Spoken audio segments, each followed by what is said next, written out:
Eh bien, salut à tous, c'est Nico. On se retrouve aujourd'hui pour une toute nouvelle vidéo en programmation COBOL dans la continuité des deux précédentes sur la manipulation des chaînes de caractères.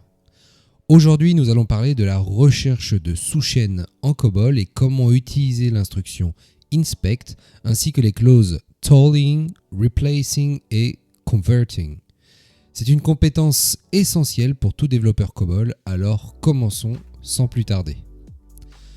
L'instruction inspect est un outil puissant pour manipuler et analyser des chaînes de caractères en COBOL.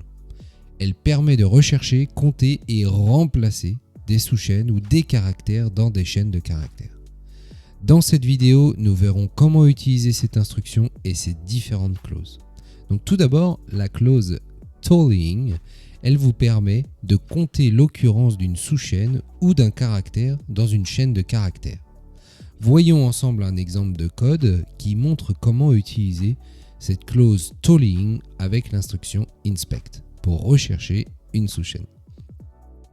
Je vous propose dans cet exemple de compter le nombre d'occurrences du caractère A dans une chaîne de caractères donnée. Dans cet exemple, la variable chaîne source contient la chaîne de caractères dans laquelle nous recherchons le caractère A. La variable caractère contient le caractère que nous voulons compter et la variable compteur est utilisée pour stocker le nombre d'occurrences trouvées. Dans la procedure division, on utilise l'instruction perform pour exécuter le paragraphe comptage avant d'afficher le résultat à l'aide de l'instruction display et de mettre fin à l'exécution du programme à l'aide de l'instruction stop run. Le paragraphe comptage utilise l'instruction inspect suivie de la chaîne source, puis de la clause tolling pour compter le nombre d'occurrences du caractère A dans la chaîne source.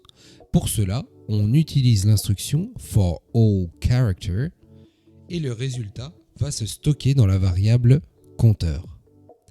Après compilation et exécution du programme, nous obtenons le résultat suivant.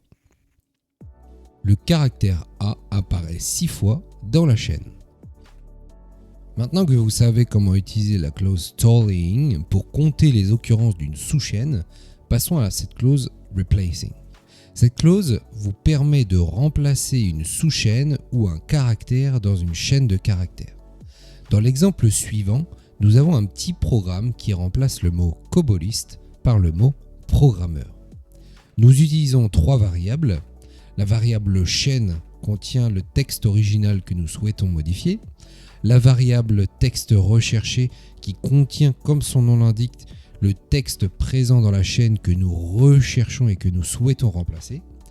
Puis, la variable texte remplacement qui contient le texte par lequel nous voulons remplacer le texte recherché. Dans la procedure division, nous effectuons les étapes suivantes. Nous affichons dans un premier temps le texte original avant modification à l'aide de l'instruction display. Ensuite, nous utilisons la clause replacing avec l'instruction inspect pour remplacer toutes les occurrences du texte recherché par le texte de remplacement dans la chaîne source. Nous pourrions traduire cette instruction de la sorte. Inspecter la chaîne de caractères en remplaçant toutes les occurrences du mot coboliste par le mot programmeur. Pour finir, nous affichons le texte modifié. Une fois que vous exécutez ce programme, il affiche le résultat suivant. Finissons avec la clause converting. La clause inspect converting est utilisée en COBOL pour remplacer une série de caractères dans une chaîne de caractères par une autre série de caractères. Voici un exemple d'utilisation. Supposons que nous avons une chaîne de caractères appelée chaîne, qui contient la valeur 1, 2, 3, 4, ABCD. Nous voulons remplacer toutes les occurrences de ABCD dans cette chaîne par EFGH. Nous pouvons le faire avec la clause inspect converting de la manière suivante. Inspect chain converting ABCD to EFGH.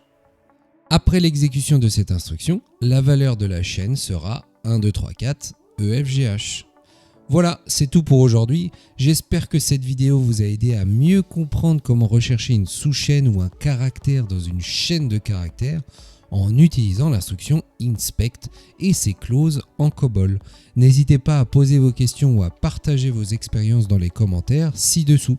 Il existe plusieurs options et clauses disponibles pour l'instruction inspect.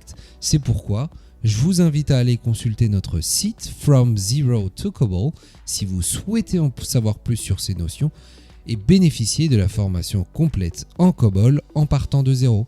En attendant, si vous avez apprécié cette vidéo, n'hésitez pas à lâcher les pouces bleus, les abonnements, les commentaires. On se dit à très vite pour une prochaine vidéo. Ciao!